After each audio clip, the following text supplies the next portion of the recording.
அஸ்ஸலாமு அலைக்கும். நடிக்க தெரிந்து வாழ்பவன் பிறருக்கு நல்லவன் ஆகிறான். வெளிப்படையாக உண்மையை பேசி மனதில் பட்டதை கேட்பவன் கெட்டவனாக தெரிகிறான்.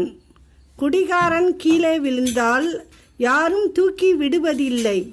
ஆனால் நாட்டின் பொருளாதாரத்தை குடிகாரன்தான் தூக்கி விடுகிறான். ஆனால் குடும்பம் சிக்கி சீரழிகிறது. சீனி சிறியதுதான், ஆனால் அது தரும் இனிப்பு பெரியது. மிளகு சிறியதுதான், ஆனால் அது தரும் காரம் பெரியது. உங்கள் வாழ்க்கையில் சின்ன சின்ன விஷயங்களுக்கு முக்கியத்துவம் தாருங்கள். அது உங்களுக்கு அழகான பெரிய வாழ்க்கையை தரும். இரக்கமும் உறக்கமும் ஒன்றுதான். இரண்டையுமே அளவோடு தான் பயன்படுத்த வேண்டும். அதிகம் உறங்குபவன் சோம்பேறி ஆகிறான். அதிகம் இரக்கம் காட்டுகிறவன் ஏமாளி ஆகிறான்.